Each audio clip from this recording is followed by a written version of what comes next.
सूर्य सूर्य को इंग्लिश से कहा जाए सन सन। चंद्र चंद्र को कहा जाए मून मून। पृथ्वी पृथ्वी को इंग्लिश से कहा जाए अर्थ अर्थ। तारा तारा को इंग्लिश से कहा जाए स्टार स्टार। आकाश स्काई स्काई। बादल क्लाउड क्लाउड। भूमि भूमि को इंग्लिश से कहा जाए लैंड लैंड। सूर्य किरण को इंग्लिश से कहा जाए सनशाइन सनशाइन। अंधकार डार्कनेस डार्कनेस। कुहुड़ी कुहुड़ी को इंग्लिश से कहा जाए फॉग फॉग। काकर काकर को कहा जाए ड्यू ड्यू। भूकंप भूकंप को इंग्लिश से कहा जाए अर्थक्वेक अर्थक्वेक।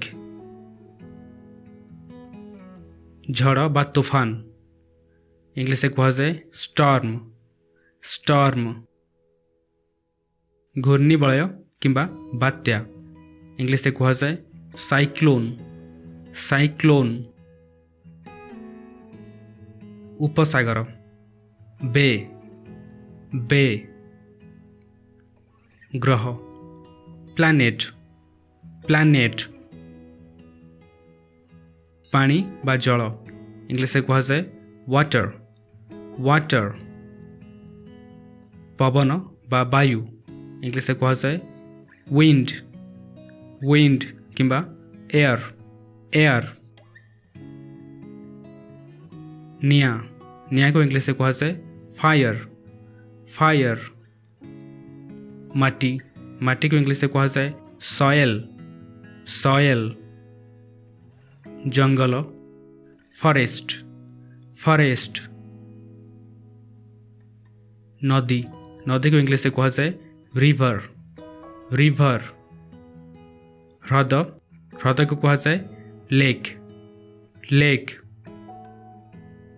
पहाड़ बा पर्वत इंग्लिश से कहा जाए हिल हिल किंबा माउंटेन माउंटेन। गभीर खाल ताको इंग्लिश से कहा जाए काजम काजम। महासागर ओसेन ओसेन। समुद्र समुद्र को इंग्लिश से कहा जाए सी सी। वर्षा रेन रेन। पत्थर पत्थर को इंग्लिश से कहा जाए रॉक रॉक। जलप्रपात इंग्लिश से कहा जाए वाटरफॉल वाटरफॉल। पशु पशु को कहा जाए एनिमल एनिमल। पक्षी पक्षी को कहा जाए बर्ड बर्ड। पोक बा कीट पतंग इंग्लिश से कहा जाए इंसेक्ट इंसेक्ट। That's it. ये था किसी basic English Odia words. Thank you so much for watching. Video को लाइक करते और चैनल को सब्सक्राइब करते आहरी बहुत सारा स्पोकन इंग्लिश वीडियोस देखा। Thank you and take care.